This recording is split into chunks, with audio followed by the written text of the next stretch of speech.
సమీపముగా ఉండే దేవుడు. ఆయనను రుచి చూసి ఉత్తముడు అని చెప్పి తెలుసుకోవాలని లేఖనాలు తెలియపరుస్తూ ఉన్నాయి. కనుక వ్యక్తిగతముగా ప్రభుతో ఒక చక్కటి సంబంధాన్ని ఎవరైతే ఏర్పాటు చేసుకోగలుగుతారో వారు అప్పుడు కూడా దేవుణ్ణి విడవాలనే అటువంటి ఆలోచన ఎప్పటికీ కూడా వారికి రాదు. దేనికి స్తోత్రం కలుగునుగా. హల్లెలూయా. మంచిది. దేవుని వాక్యంలోనికి మనం వెళ్దాం. మొదటి పేతురు పత్రిక 3వ అధ్యాయము. మొదటి పేతురు పత్రిక 3వ అధ్యాయము 20వ వచనాన్ని చదువుకుందాం. దేవుని దీర్ఘశాంతము ఇంకా కనిపెట్టుచుండినప్పుడు పూర్వము నోవాహు దినములలో ఓడ సిద్ధపరచబడుచుండగా అవిధేయులైన వారి యొద్దకు, అనగా చెరలో ఉన్న ఆత్మల యొద్దకు ఆయన ఆత్మరూపిగానే వెళ్ళి వారికి ప్రకటించెను. ఆ ఓడలో కొందరు, అనగా 8 మంది నీటి ద్వారా రక్షణ పొందిరి. దేనికి స్తోత్రం కలుగును గాక. హల్లెలూయా. చిన్న ప్రార్థన చేసుకుందాం. అందరూ కూడా తలలో వంచండి. మహాపరిశుద్ధుడైన తండ్రి, సర్వాధికారమైన యేసయ్య, కృపగలిగిన మా ప్రభువా, నీ నామానికి స్తుతులు స్తోత్రాలు చెల్లిస్తున్నా. ఇదిగో నైనా ఉదయకాల సమయంలో ఇంతవరకు నీ సన్నిధిలో కీర్తనలు పాడుచు నేను స్తుతించి విన్నాం ప్రభు. ఆరాధనలో తోడుగా ఉన్నారు. ఆయా మీ సేవకులు ప్రేరేపించి దేవ ఈ 2 దినాలు కూడా నీ సన్నిధిలో ఈ కొడుకులు జరిగించాలని ఆశ కలిగి ఉన్న రీతిగా వందనాలు చెల్లిస్తున్నాను దేవా. చదవబడిన వాక్యం మీ హస్తలకు అప్పగిస్తూ ఉండగా మానవ స్వరాన్ని, మానవుని ఆలోచనలు పూర్తిగా మరుగుపరిచి ప్రభా నీ దైవికమైన స్వరము చేత మమ్మల్ని దర్శించండి, మాతో మాట్లాడండి. అయ్యక్కడ ఉన్న వారికి నీ మాకు నీదైతే అవసరమైనదో అట్టి మాటలు మీరు విడుదల చేయమని ప్రార్థన చేస్తున్నా. అయ్యా, నీ వాక్కు బాగు చేసేది, నీ వాక్కు సరిచేసేది, నీ వాక్కు బలపరిచేది, నీ వాక్కు దీవించేది కనుక అట్టి బలమైన వాక్కు చేత మమ్మల్ని అందరినీ కూడా దర్శించి కేవలం నీ నామానికే మహిమ ఘనత ప్రభావములు తెచ్చుకోమని యేసుక్రీస్తు ప్రభు నామములో ప్రార్థించి వేడుకుంటున్నాం తండ్రి. ఆమేన్. దానికి స్తోత్రం. హల్లెలూయా. ఇక్కడ మనం చదవబడిన మాటలో చూడగలిగితే దేవుని దీర్ఘశాంతము ఇంకా కనిపెట్టుచుండినప్పుడు, ఇక్కడ ఆ తర్వాత రాస్తున్నాడు నోవాహు దినములలో జరిగినటువంటి విషయాలు. నోవాహు దినములలో ఏం జరిగింది అనే మాటను మనం కొంచెం ఆ మాటలు ఒకసారి ధ్యానం చేసుకున్న తర్వాత నేను వాక్యాన్ని ముందుకు తీసుకువెళ్తా. నోవాహు దినములలో ఏం జరిగింది అని ఆలోచన చేస్తే, ఆ దినాల్లో దేవునికి మనుషులు ఎందుకు నేను చేశానా అని ఆయన పశ్చాత్తాపపడినటువంటి దినాలు. ఎందుకు నేను నరులను చేశాను అంటే, చాలామంది తల్లిదండ్రులు తన కుమారులు లేదా కుమార్తెలు సరైన మార్గంలో నడవకపోయినప్పుడు, ఎంత చెప్పినా విననటువంటి పరిస్థితుల్లో వారు ఉంటూ వారి ఇంటికి చెడ్డ పేరు తెచ్చే పరిస్థితిలో బిడ్డలు జీవించినప్పుడు ఒక మాట అనుకుంటారు, ఏంటంటే ఎందుకు నేను వీడిని కన్నానా, పురిట్లోనే చచ్చిపోయి ఉంటే ఈ దినాన ఇలాగన బాధపడవలసిన అవసరం లేదు, ఆ రోజున ఒక 2 కన్నీళ్ళు విడిచిపెట్టి వదిలేసేదాన్ని లేదా వదిలేసేవాడిని అనే మాటలు చాలా చోట్ల మనం వింటాం. ఎప్పుడు హృదయం బద్దలైపోయినప్పుడు. ఎప్పుడు అంటారండి ఆ మాట? ఎప్పుడు పడితే అప్పుడు అంటారు కదా, అంటారా? ఎప్పుడు అంటారు? చాలా తీవ్రమైన పరిస్థితిలోకి వెళ్ళిపోయినప్పుడు, ఇంకా తట్టుకోలేక ఆ మనిషి మీద విరక్త పుట్టి, ఆ బిడ్డ మీద, ఆ కుమారుడు లేదా కుమార్తె విరక్త పుట్టి, ఈ జీవితంలో నాకు ఏదైనా చెడు జరిగిందంటే ఇది వీడి వల్ల, ఇది ఈమె వల్ల అని చెప్పి ఎప్పుడైతే బాధపడతారో అప్పుడు ఆ మాట వస్తుందండి. ఆ మాట చాలా బాధాకరమైంది. ఆ మాట చాలా బాధాకరమైంది. ఆదికాండంలో మనం నోవాహు దినముల దగ్గరికి వచ్చేసరికి దేవుడు ఇదే మాట పలుకుతున్నాడు. ఎందుకు నేను నరులను చేశానా అని చెప్పి సంతాపపడ్డాడు. ఎందుకు అంటే వారు తమ మార్గములను పూర్తిగా చెరిపివేసుకున్నారు. మనుషుడు నడవలసినటువంటి మార్గాన్ని దేవుడు ఏర్పాటు చేస్తే, ఎలా నడవాలో తెలియపరిస్తే, కొన్నిసార్లు తప్పచ్చు, కొన్నిసార్లు సరైన మార్గంలోకి రావచ్చు. మనం కూడా కొన్నిసార్లు తప్పుతాం. మనం కూడా మన మార్గాలు కొన్నిసార్లు దేవునికి విరోధంగా ఉంటాయి. కానీ మనల్ని దేవుని ప్రేమను జ్ఞాపకం చేసుకునో, లేకపోతే మన అపరాధములకు మనం ఆ పశ్చాత్తాపడో, అయ్యో నా జీవితం ఇలా ఉండకూడదు, ఇది మంచి పని కాదు, ఇది దేవునికి ఇష్టం కాదు అని చెప్పి మనం సరి చేసుకుంటాం. కానీ ఆ దినాల్లో మనుషుల పరిస్థితి ఎలాగుందంటే మంచి మార్గం అనేది లేకుండా పూర్తిగా చెరిపివేసుకున్నారు. ఏం చేశారు? చెరిపివేసుకోవడం అంటే ఇంకా కనబడకుండా చేసుకున్నారు. ఇంకొక విషయం రాస్తున్నాడు, నీతిమంతుడు అనేవాడు ఒక్కడు కూడా కనిపించలేదు. దేవుని కనుదృష్టి లోకమంతా సంచారం చేసింది, కానీ నీతిమంతుడు అనేవాడు ఒక్కడు కూడా కనిపించలేదు. అయితే ఆ దినములలో నోవాహు దేవుని దృష్టికి నీతిమంతుడుగా కనిపించాడు. దేవునికి స్తోత్రం. ఎంతమందిలో అంటే ప్రపంచమంతటిలో, ఎంతమందిలో? ప్రపంచమంతటిలో నోవాహు ఒక్కడే నీతిమంతుడిగా కనిపించాడు.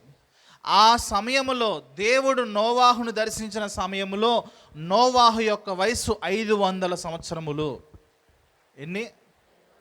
నోవాహు వయసు ఎంత? 500 సంవత్సరాల వయసు కాలములో దేవుడు నోవాహును దర్శించాడు. ఆ సమయంలో ప్రపంచంలో ఎవరైనా నీతిమంతులు ఉన్నారా అంటే నోవాహు ఒక్కడే. అయితే నోవాహు వలన తన భార్య, నోవాహు వలన తన 3 కుమారులు, నోవాహు వలన తన 3 కోడళ్ళు కూడా దేవుని చేత కృప పొంది ఉన్నారు. దేనికి స్తోత్రం కలుగునుగా. సహోదరులారా, ఒక విషయం ఆలోచన చేయగలిగితే, మనము దేవుని ఎదుట నీతిమంతులుగా కనబడినప్పుడు నీ కుటుంబమును కూడా దేవుడు కృపతో లాక్కుంటాడు. దేవుని ఎదుట నీవు నీతిమంతుడిగా ఉండడానికి ప్రయత్నం చేసినప్పుడు, దేవునికి ఒక విషయం చూడండి, ప్రయత్నం చేసినా కూడా ఆయన సంతోషపడతాడు. మనం ప్రయత్నం చెయ్యం, నా వల్ల కాదండి అంటాం. నా వల్ల కాదనే విషయం దేవునికి వద్దు. ఆయనకు కావాల్సిన నువ్వు చేయలేవు, అయినను కూడా ప్రయత్నం చేసినప్పుడు దేవుడు నిన్ను బట్టి సంతోషించే దేవుడు ఆయన. దేవునికి స్తోత్రం కలుగునుగా. హల్లెలూయా. అన్ని ప్రపంచం అంతట్లో కూడా నోవాహు కనబడినప్పుడు దేవుడు నోవాహును దర్శించి, నోవాహు, ఇదిగో ప్రపంచం అంతా కూడా మనుషులందరూ కూడా బొత్తిగా చెడిపోయారు, నీవును నీ ఇంటి వారును ఆ ఉగ్రత నుంచి, నా ఉగ్రత నుంచి తప్పించుకోవడానికి ఒక ఓడను సిద్ధపరచుకోండి అని మాట్లాడాడండి దేవుడు. అప్పుడు దేవుడు చెప్పిన రీతిగా నోవాహు, తన కుమారులు, తన కుటుంబం అందరూ కలిసి ఓడ నిర్మాణం చేస్తూ వచ్చారు. ఇవన్నీ కూడా మీకు తెలిసే ఉండొచ్చు. ఇదంతా జరిగిన పరిస్థితిని ఇక్కడ పేతురు గారు రచిస్తున్నారు. ఏంటంటే ఇక్కడ చదవండి మాట 20వ వచనం అంటున్నాడు, దేవుని దీర్ఘశాంతము ఇంకా కనిపెట్టుచుండినప్పుడు. ఆ మాట అండర్లైన్ చేసుకోండి. దేవుని దీర్ఘశాంతము ఇంకనూ కనిపెడుతూ ఉందంట. నోవాహు దినములలో నీతిమంతుడు ఎవరో అని దేవుడు ఎలాగైతే చూస్తున్నాడో, మరొక కోణములో దేవుని దీర్ఘశాంతము కనిపెడుతూ ఉంది. ఎవరైనా మార్పు చెందుతారేమో, ఇకనైనా వారి జీవితాలు సరిచేసుకుంటారేమో, ఇంకనైనా వారు మారుతారేమో. ఇంచుమించు ఆ ఓడ తయారయ్యే సమయానికి నోవాహు వయసు 600 సంవత్సరాలు. ఎంత? దేవుడు మాట్లాడినప్పుడు ఎన్ని సంవత్సరాలు? ఓడ తయారైపోయే సమయానికి ఎన్ని సంవత్సరాలు? మొత్తం మధ్యలో ఎన్ని సంవత్సరాలు అయింది? 100 సంవత్సరాలు ఓడ నిర్మాణం జరిగింది ఇంచుమించు. ఆ 100 సంవత్సరాలు దేవుడు ఏం చేశాడు తెలుసా అండి? కనిపెట్టాడంట. ఎలాగా? దీర్ఘశాంతముతో. తక్కువ ఎక్కువ అండి? 100 సంవత్సరాలు దేవుడు కనిపెట్టాడంటే దీర్ఘశాంతంతో తక్కువ ఎక్కువ? మనం చూస్తాం, మన భర్తో లేకపోతే భార్యో మన పిల్లలో చూస్తాం ఒక రోజులే. మనమైతే రోజులు చూస్తాం, నెలలు చూస్తాం, లేదా వారాలు చూస్తాం. కానీ దేవుడు 100 సంవత్సరాలు. భక్తుడైన దావీదు ఒక చోట అంటున్నాడు, జీవితకాలం అంతను కూడా ఆయన దీర్ఘశాంతంతో సహిస్తున్నాడు అంట. మనల్ని ఎలా సహిస్తున్నాడు? మన ఊహ తెలిసినప్పటి నుంచి మనం మరణించే వరకు కూడా దేవుడు మనల్ని భరిస్తున్నాడండి. ఇప్పుడు బాగుంటాం, రేపటి రోజున ఎలాగుంటాం తెలియదు, అవునా? బాగున్న రోజుల కంటే బాగోలేని రోజులే చాలా ఎక్కువగా ఉంటాయి. మంచిగా జీవించిన దినాల కంటే చెడుగా జీవించిన దినాలే మన బ్రతుకులు ఎక్కువగా ఉంటాయి. అయినా సరే దేవుడు మనల్ని ఏం చేస్తున్నాడు తెలుసా అండి? మనల్ని భరిస్తున్నాడు. దేనికి స్తోత్రం కలుగునుగా. హల్లెలూయా. ఆయన మన ఎడల దీర్ఘశాంతాన్ని చూపిస్తున్నాడు. మనం ఎవరైనా వ్యక్తులు సరైన మార్గంలో నడవకపోతే మనకు కోపం వస్తుంది. మనం భరించిన మనకు ఆ దీర్ఘశాంతం ఉండదు. కానీ దేవుడు దీర్ఘశాంతుడు. దీర్ఘశాంతుడు అంటే అర్థం ఏంటంటే ఇంకా పూర్తిగా, దీర్ఘ అంటే అర్థం ఏంటండి? చివరి వరకు. దేవుని యొక్క శాంతి ఎలాగుందండి మన మీద? అయితే ఇక్కడ ఎలాగుందో చూడండి, ఆ 100 సంవత్సరములు కూడా దేవుని దీర్ఘశాంతము ఇకను వారి మీద కనబడుతూ ఉన్నప్పటికీ కూడా వారందరూ ఎలాగున్నారంటే చూడండి, అవిధేయులైన వారు కూడా ఉన్నారంట. ఎలా ఉన్నారు? వారిలో ఎలాంటి వారు ఉన్నారు? అవిధేయత అంటే అర్థం తెలుసా మీకు? తెలియని వారు ఎవరైనా ఉన్నారండి? అవిధేయత అంటే చెప్పిన మాటను నిర్లక్ష్యము చేయడము. ఆ దినాల్లోనంట చూడండి, దీర్ఘశాంతం కనిపెట్టుచున్నప్పుడు పూర్వము నోవాహు దినముల్లో ఓడ సిద్ధపరచబడుచుండగా, అక్కడ ఏం జరుగుతుంది పని? ఓడ సిద్ధపరచబడుతుంది. అవిధేయులైన వారి యొద్దకు, అనగా చెరలో ఉన్న ఆత్మల యొద్దకు ఆయన ఆత్మరూపిగానే వెళ్ళి వారికి ప్రకటించెను. చూడండి, నోవాహు దినములలో సువార్త జరిగిందండి. ఏం జరిగింది? ఎవరు ప్రకటించారు? ఎవరు ప్రకటించారు? దేవుడు ప్రకటించాడు. ఎవరు ప్రకటించారు? ఆయన ఆత్మరూపిగా వెళ్ళి దేవుడు. చూడండి, మనం ఒంటరిగా ఉంటాం, మనకు తెలియని స్వరం వినబడద్దు. మనలో నుంచి చాలా విషయాలు మనకు కనబడుతూ ఉంటాయి. ఎవరు మాట్లాడతారో తెలుసా? దేవుడు. ఎవరు? అయితే మాట్లాడినను కూడా మనస్సాక్షిని వారు కఠినం చేసుకుని, దేవుడు 100 సంవత్సరాలు, నోవాహు ఒకడే మాట్లాడు. చాలాసార్లు మనం నోవాహు మాట్లాడని చదువుకున్నాం. నోవాహు మాత్రమే కాదు, దేవుడు ఆ పాపం అనే చెరలో బంధించబడిన వారి యొద్దకు ఆత్మరూపిగా వెళ్ళి ఆయన మాట్లాడుతూ ఉన్నాడు. మాట్లాడుతున్నప్పటికీ కూడా వారి జీవితాల్లో అవిధేయతను వారు కోల్పోలేదు. వారు అవిధేయతను తొలగించుకోలేదు. అవిధేయతకు వారు లోబడిపోయి వారి మనస్సాక్షిని కఠినం చేసుకుని వారి జీవితాలకు వారే ఉత్తరవాదులుగా నిలబడ్డారండి. దేనికి స్తోత్రం కలుగునుగా. హల్లెలూయా. సహోదరులారా, మనతో దేవుడు వాక్యం ద్వారా మాట్లాడతాడు, సేవకుల ద్వారా మాట్లాడతాడు, లేదా దర్శనాల ద్వారా మాట్లాడతాడు, కళల ద్వారా మాట్లాడతాడు, లేదా నీ లోపల నీతోనే దేవుడు నీతో మాట్లాడించే దేవుడు ఆయన. ఎందుకో తెలుసా? ఏ ఒక్కరు కూడా నశించిపోకూడదు అనేది దేవుని చిత్తము. అయినను సరే మనము అవిధేయులుగా ఉన్నామంటే ఇంకా రక్షించే దేవుడు కూడా ఏం చేయలేడు. దీర్ఘశాంతుడే ఎప్పటి వరకు మనం అనుకుంటాం, మా ఆయన చూస్తున్నాడు, అయితే మా ఆయన నేను కనబడట్లేదేమో. దేవునికి కనబడిన సృష్టం ఏదైనా ఉందండి? దేవునికి చూడండి, దేవుడు పైరూపాన్ని మాత్రమే కాదు, హృదయాంతర భాగమును లక్ష్యం చేసే దేవుడు. హల్లెలూయా. ఆయనకి మరుగైంది ఏది కూడా లేదు. ఆయనకి సమస్తము కూడా తేటగా కనబడుద్ది అంటాడు. ఎలా కనబడుద్ది? మనం ఇక్కడి నుంచి కొంతమందికి ఒక్కొక్కరికి ఒక్కొక్కలా ఉంటుంది ఐసైట్, అవునా? కొంతమందికి ఇంత దూరంలో కనబడుద్ది, కొంతమంది దగ్గరికి పెట్టినప్పుడు కనిపించదు. తేటగా అంటే అర్థం ఏంటంటే మసక లేకుండా చాలా క్లియర్గా ఎలాగైతే ఉందో అలా యథార్థంగా కనిపిస్తుంది దేవుడికి.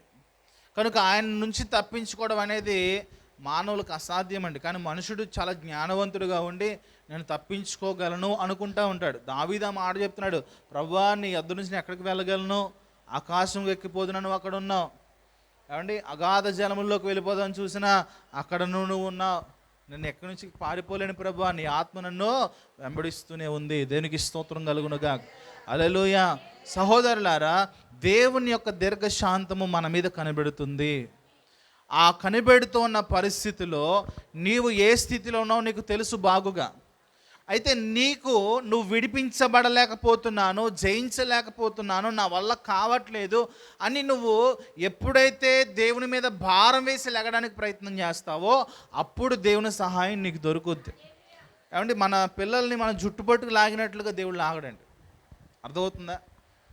మన పిల్లల్ని ఏం చేస్తాం? మనం చిన్న వయసులో ఉన్నప్పుడు ఇసుకలో ఆడుతున్నారు అనుకోండి, సడన్గా చూస్తే ఏం చేస్తారు?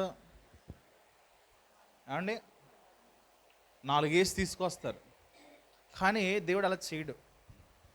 ఎదుగు చెప్తున్నాను, దేవుడు మానవునికి స్వేచ్ఛనిచ్చాడు. ఏమిచ్చాడు? నువ్వు ఎలా తిరగాలన్నా, ఎలా చేయాలన్నా, ఎలా జీవించాలన్నా దేవుడు నీకు మంచి చెడులు తెలిసేటువంటి జ్ఞానాన్ని ఇచ్చాడు. కొంతమంది తాగేసి రోడ్ల మీద పెంట్ల బాక్కన తిరిగి పడుకుంటారు. వాడికి ఏం తెలుస్తుంది ఏమన్నా? మనం అనుకుంటాం ఇటు బ్రతికేంటి ఇలా అయిపోయింది అనుకుంటాం. వాడు అనుకుంటాడు లేచిన తర్వాత ఇంకెప్పుడు తాగకూడదురా బాబు. అడిగి జ్ఞానోదయం వచ్చింది ఎప్పుడు? ఆ రోడ్డు మీద పెంట అంత అంటుకుని పోయిన తర్వాత, బుద్ధి వచ్చిన తర్వాత, లేచిన తర్వాత ఇంకెప్పుడు కూడా తాగకూడదు అనుకుంటాడు. మరలా సాయంత్రం ఏడాడికి వాడికి వచ్చిన జ్ఞానోదయం ఆరిపోద్దండి. ఏమైపోద్ది? వాడికి స్వేచ్ఛ ఉంది. వాడు మనస్సాక్షి వాడితో చెప్పచ్చు, ఒరే ఉదయకాలమే కదరా దున్నపోతే తాగనని చెప్పి మళ్ళీ ఎటర్ తాగుతుందని చెప్పి తిట్టచ్చు లోపల నుంచి. కానీ ఎంటదా మాట వింటాడాడు? మామూలే. చాలా పరిస్థితులు మన జీవితంలో జరుగుతాయండి. అయితే నీవు ఇష్టపూర్వకముగా దాన్ని నువ్వు ద్వేషించాలి. ఏం చేయాలి? ఇష్టపూర్వకముగా ద్వేషించాలి. మనం ఇష్టపూర్వకంగా పాపాన్ని ప్రేమిస్తాం. ద్వేషించడం వేరు, ప్రేమించడం వేరు. ఒక్కొక్కసారి అసహించుకుంటట్లు నటిస్తాం. ఏం చేస్తామండి? అయితే లోపల ఏముంటుందంటే దాని మీద ప్రేమ ఉండిపోతూ ఉంటుంది. దేవుడు మన మీద ఇవన్నీ తెలిసినను కూడా ఆయన మన మీద దీర్ఘశాంతము వహించడానికి గల కారణం ఏంటంటే ఇష్టపూర్వకముగా వాటన్నిటిని విడిచిపెట్టి ఇష్టపూర్వకంగా యేసే దగ్గరికి వస్తావని. దేనికి స్తోత్రం కలుగునుగా. హల్లెలూయా. నీవు వాటి బంధకాలను తెంచుకోవడానికి ప్రయత్నం చేసినప్పుడు దేవుని ఆత్మ సహాయం నీకు తోడుగా ఉంటుంది. నువ్వు దాన్ని విడిపించుకోవడానికి నీకే ఇష్టం లేనప్పుడు దేవుడు వచ్చి ఆ కట్లు విప్పడండి. అందుకే నీవు ఇష్టపూర్వకంగా రావాలి ఆయన దగ్గరికి. దేనికి స్తోత్రం. నువ్వు వచ్చినప్పుడు నీ బంధకాలు విడిపించబడతాయి. నువ్వు వచ్చినప్పుడు నీ అతిక్రమాలు క్షమించబడతాయి. నువ్వు వచ్చినప్పుడు వాటన్నిటి నుంచి నువ్వు తప్పించబడతావు. నువ్వు వచ్చినప్పుడే దేవుని శక్తి చేత నువ్వు నింపబడతావు. దేనికి స్తోత్రం కలుగునుగా. హల్లెలూయా. దేవుని దగ్గరికి ఎప్పుడూ కూడా మనం బలవంతంగా రాకూడదండి. లేకపోతే పాస్టర్ గారి కోసమో, పాస్టర్ గారి కోసమో, పాస్టర్ గారి పిల్లల కోసమో, లేదా ఇంకో పాస్టర్ గారు వస్తున్నారనో ఎప్పుడూ కూడా మీరు దేవుని మందిరానికి రావద్దు. ఎలా రావాలో తెలుసా? యేసయ్య కోసం రావాలి. ఎవరి కోసం? యేసయ్య కోసం. ఎప్పుడు దేవుడు చూస్తాడు, ప్రతిదీ చూస్తాడు. యేసయ్య కోసం ఎప్పుడైతే నువ్వు వస్తావో యేసయ్య నిన్ను పట్టుకుని పైకి లేపడానికి ఇష్టపడతాడు. ఇందాడు సేవకులు ఆరాధన చేస్తుంటే ఒక దర్శనాన్ని చూస్తున్నాను. ఏంటంటే ఒక కింద బాగా అట్టడుగు ప్రాంతం ఒకటి ఉంది. చాలా ఎత్తైన పర్వతం ఒకటి కనబడుతుందండి. ఈ రెండింటికి మధ్యలో ఎలాగుందంటే, మీరు విండ్ ఫ్యాన్ అంటారు తెలుసా? ఒక పెద్దది ఉండి ఫ్యాన్ తిరుగుతూ ఉంటుంది. కరెంటు గాలి ద్వారా కరెంటుని తయారు చేస్తుంది. విండ్ పవర్ ప్లాంట్ అంటారు వాటిని. అలాగన ఒక పెద్ద ఫ్యాన్ 3 రెక్కలు తిరుగుతుంది. చాలా తెల్లగా ఉంది అది. ఈ కింద ఉన్న దాని దగ్గర ఒక బుట్ట ఉంది. ఆ బుట్టలో కొంతమంది మనుషులు ఉన్నారు. ఇలా పైకి ఎక్కుతూ ఉన్నప్పుడు నేను చూస్తున్నాను. మరలా నేను అనుకుంటున్నాను, అందులో నేను అనుకుంటున్నాను ఆ పైకి వెళ్ళిన ఫ్యాన్ మరలా కిందకు వచ్చేస్తుంది. వస్తుందా లేదా? రెక్క ఏమవుద్ది? ఇలా తిరిగి కిందకు వస్తుంది. అంటే మరలా యథాస్థితిలోకి వచ్చేస్తుంది. నేను అనుకుంటున్నాను ఇలా ఎగురుతున్న పరిస్థితుల్లో మరలా కిందకే వచ్చేస్తా అనుకునే సమయంలో ఆ పైకి వెళ్ళిన తర్వాత ఆ పర్వతం మీద పెట్టబడిందండి ఆ బుట్ట. ఆ బుట్టలో కొంతమంది ప్రజలు ఉన్నాం. దేవునికి స్తోత్రం కలుగునుగా. హల్లెలూయా. ఆయన చెయ్యి పట్టుకుని మనం శిఖరం మీద ఎక్కించే దేవుడు ఆయన. ఎలా ఎక్కిస్తాడు? మనకు ఆధారం లేదు కదా, మనకు ఏ బలం లేదు కదా. ఆయన మన కొరకు కార్యములు సఫలం చేసే దేవుడు ఆయన. దేనికి స్తోత్రం కలుగు. మనకు తెలియదు ఎప్పుడైనా పైకి లేపుతాడో, మనకు తెలియదు ఎప్పుడైనా పైన నిలబెడతాడో. మనం చేయాల్సిందల్లా మన హస్తాన్ని ప్రభు వైపు చాపడమే, మన హస్తాన్ని దేవునికి ఇవ్వడమే. మన చేతిని ఆయన చేతిలో ఎప్పుడైతే పెడతామో ఆయన మన పరిస్థితులను మార్చి ఒక ఉన్నతమైన స్థానంలో పెట్టగలిగిన దేవుడు. దేవునికి స్తోత్రం కలుగునుగా. హల్లెలూయా. ఇక్కడ ఇంచుమించు 100 సంవత్సరాలు నోవాహు దినములలో ఓడ నిర్మాణం జరుగుతూ ఉన్నప్పటికీ కూడా దేవుని యొక్క దీర్ఘశాంతం వారి మీదకు వెళ్తుంది. దేవుడు తన ఆత్మస్వరూపిగానే వెళ్ళి వారికి స్వార్థ ప్రకటిస్తున్నప్పటికీ కూడా వారిలో ఎవరూ కూడా ఆ అవిధేయతను విడిచిపెట్టకపోవడం వలన వారిలో కేవలం నోవాహు కుటుంబం మాత్రమే రక్షించబడింది. సహోదరులారా, మనం నోవాహు అంత నీతిమంతులం కాదు, నోవాహు అంత మంచివారం మనం కాదు, నోవాహు వంటి భక్తిపరులు మనం కాదు. ఆయనను కూడా లోకములో నుంచి మనల్ని దేవుడు ప్రత్యేకపరిచాడు. ఆయన రక్షణ అనేటువంటి ఓడలో మనల్ని ఏర్పాటు చేసుకున్నాడు. ఆ ఓడలో మనల్ని ఉంచాడు. అయితే నీ అవిధేయత ఆ ఓడలోంచి కిందకి దిగిపోయేలా చేస్తుంది. జాగ్రత్త. నువ్వు రక్షించబడ్డావు, బాగానే ఉంది, కానీ నీ అవిధేయత ఒక రోజున దేవుని ఓడలోంచి బయటికి తీసుకువెళ్ళిపోయేలా చేస్తుందేమో, జాగ్రత్త. ఆయన దీర్ఘశాంతాన్ని ఎప్పుడు కూడా మనం తృణీకరించొద్దు. మరొక మాట చూసుకుందాం, 3వ అధ్యాయం 9వ వచనం, 2వ పేతురు పత్రిక.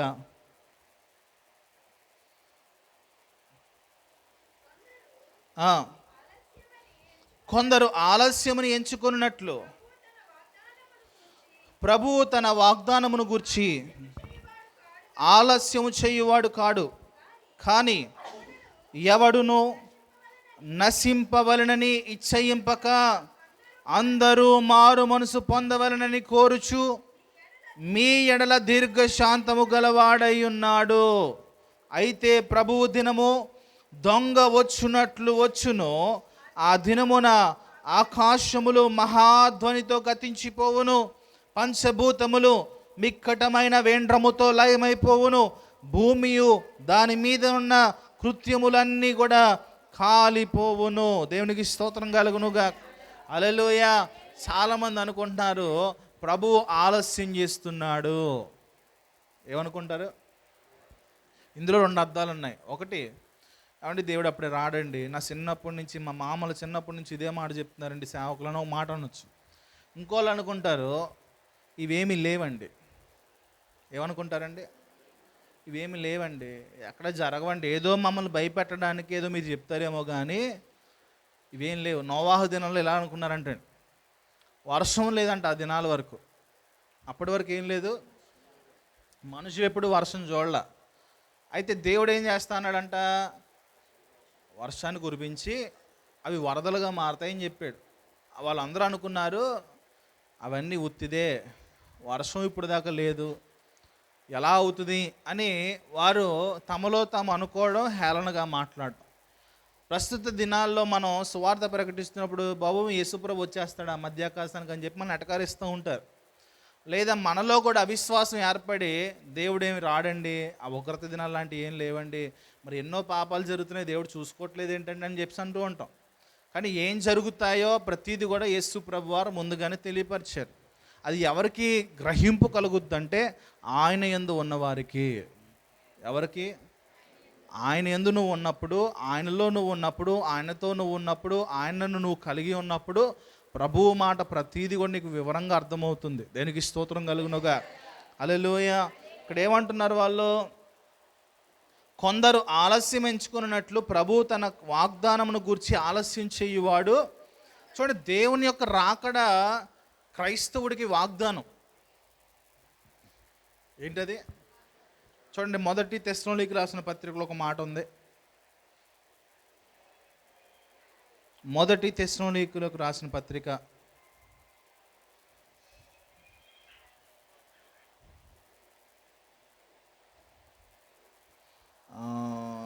4వ అధ్యాయం 13 నుంచి చదువుదాం.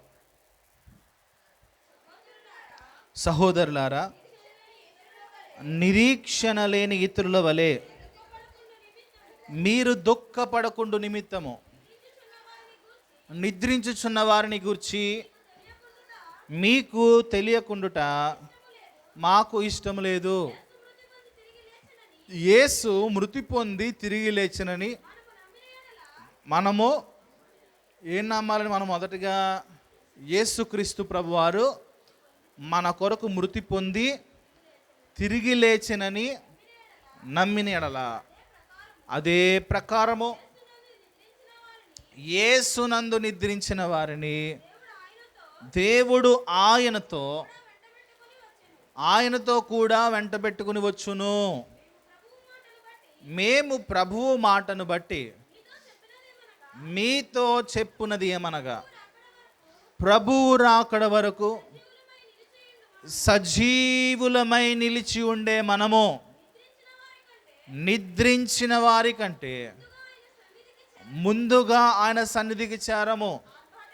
ఆర్భాటముతోనూ ప్రధాన దూత శబ్దముతోనూ దేవుని బూరతోనూ పరలోకము నుండి ప్రభువు దిగివచ్చును.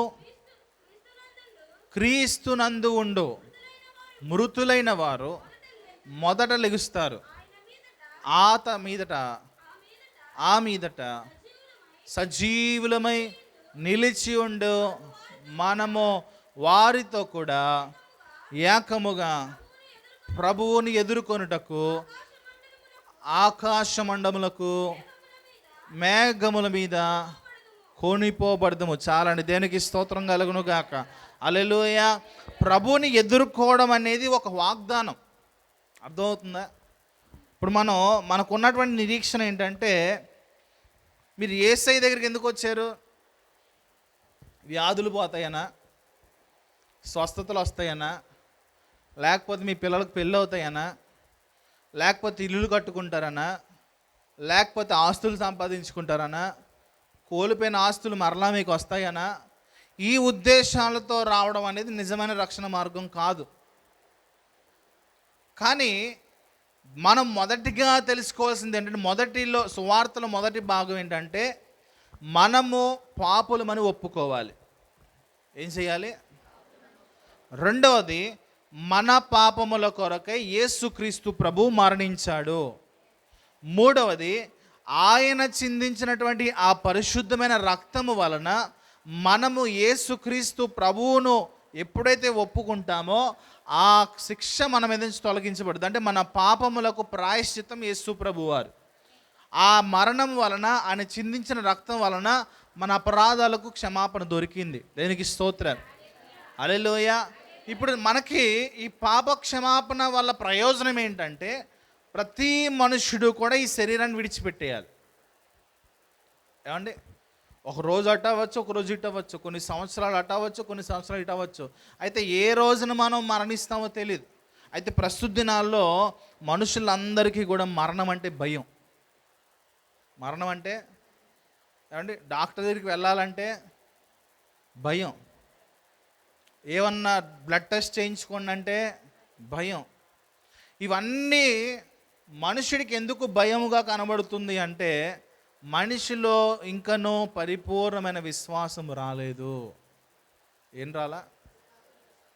మనం క్రైస్తవ్యంలోకి ఎందుకు రావాలంటే, నిజ దేవుణ్ణి కలుసుకోవడానికి.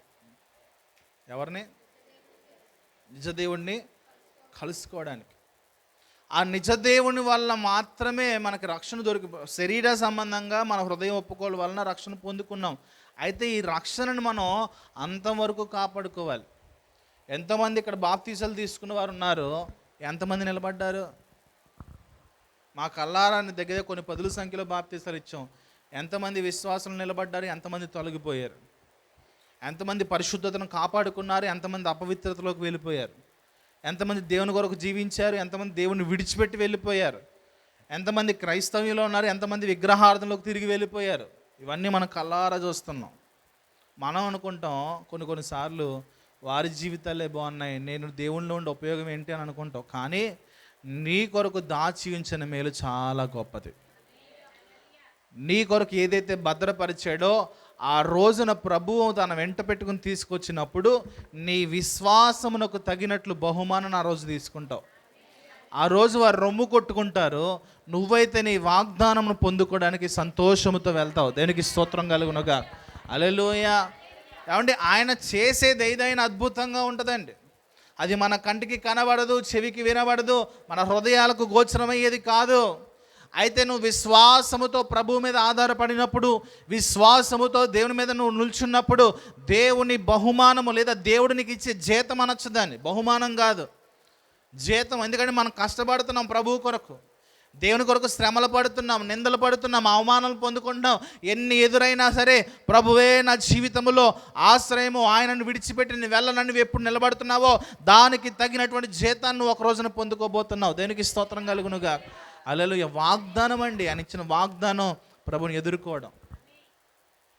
మనం యేసు ప్రభు రాకడంటే చాలామందికి భయం. నాకు చాలాసార్లు దర్శనాలు వచ్చాయి. ఆ దర్శనాల్లో కొన్నిసార్లు ధైర్యం కలిగి ఉన్నాను, కొన్నిసార్లు నేను భయపడుతూ ఉన్నాను. భయపడడానికి గల కారణం ఏంటంటే, మనలో ఉన్న పొరపాట్లు మన మనస్సాక్షి చెబుతూ ఉంటాడు. మనందరం పొరపాట్లు చేస్తాం, కానీ దేవుడు చెబుతున్నప్పటికీ కూడా మన మనస్సాక్షిని సరి చేసుకోలేకపోతే, ఇంకా మనము దేవుని దగ్గరికి వెళ్ళకపోవడానికి, ఆ వాగ్దానాన్ని కోల్పోవడానికి మనమే కారకులం. ఇశ్రాయేల్ ప్రజలకు దేవుడు ఒక వాగ్దానం ఇచ్చాడు. ఏంటి? ఐగుప్తు నుంచి బయటికి తీసుకొచ్చిన తర్వాత కనాను దేశానికి మీకు ఇస్తాను, అయితే వారి యొక్క అవిశ్వాసం ఏంటి, వారి యొక్క అవిధేయత ఏంటంటే వారు దేవుని మాటకు లోబడల. ఏం చేయలా? దేవుడు చెప్పేవాడు ఎలా ఉండండి అని, కానీ వాళ్ళు ఉండేవాళ్ళు కాదు. మరలా సనిగేవారు. ఏమని? మమ్మల్ని ఈ అరణ్యములో చంపివేయడానిక మోషే తీసుకొచ్చాడు అని సనిగితే దేవుడు ఏమన్నా తెలుసా? మీ మాట ప్రకారం మీ వంశం లేదా మీ తరము 6 లక్షల మంది ఉన్నారండి వాళ్ళు. ఎంతమంది? 6 లక్షల మంది. తర్వాత పిల్లలు ఉన్నారు. 6 లక్షల మందికి ఎదురేసి పిల్లలు వేసుకోండి, ఎంతమంది అవుతారు? 12 లక్షలు. ఈ 6 లక్షల మందితో దేవుడు చెప్పిన మాట ఏంటి తెలుసా? మీరేం మాట్లాడారు? ఈ అరణ్యములో మమ్మల్ని చంపడానికి తీసుకొచ్చాడా, ఈ ఎడారిలో మమ్మల్ని చంపడానికి తీసుకొచ్చాడు అన్నారు కదా. మీ 6 లక్షల మంది ప్రజలు అరణ్యములో కూలిపోయే వరకు మిమ్మల్ని నేను కనాను దేశం తీసుకెళ్ళను అన్నాడండి. ఎవరు కారణం ఇంతకీ? అవిధేయత, అవిశ్వాసం. లోబడనొల్లని ప్రజలు, మాట వినే ప్రజలు, సనిగే ప్రజలు, వీళ్ళందరికీ జరిగేది ఏంటంటే వారు నోటి ద్వారా ఏదైతే పలుకుతున్నారో అది వచ్చేస్తుందని. కనుక మనం ఎప్పుడూ కూడా అవిశ్వాస సంబంధమైన మాటలు పలకడానికి వీల్లేదు. దేవుడు వాగ్దానం ఇచ్చాడా, ఆ వాగ్దానం కోసం కనిపెట్టి అంతే. దేనికి స్తోత్రం. మనకిచ్చిన వాగ్దానం ఏంటి?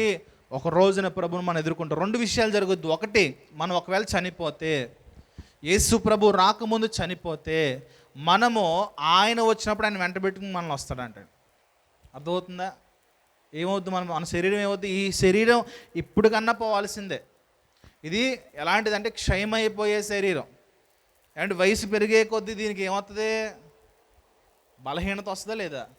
అయితే మనము ఆత్మలో బలవంతులం కావాలి. వయసు పెరిగే కొద్దీ నీ ఆత్మ బలహీనం పడకూడదు. వయసు పెరిగే కొద్దీ నీ ఆత్మ కూడా వయసు తగ్గిపోవడానికి వీల్లేదు. నీ ఆత్మకి ఎప్పుడు కూడా ఆత్మ సంబంధమైనటువంటి ఆహారం పెడుతూ ఉండాలి. దేనికి స్తోత్రం కలుగునుగా. ప్రభువునందు మృతులైన మృతులు ధన్యులు అని రాయబడదు వాక్యం. అంటే ఒకవేళ మనం ఏ సమయంలో చనిపోయినా ఎలా చనిపోవాలో తెలుసా?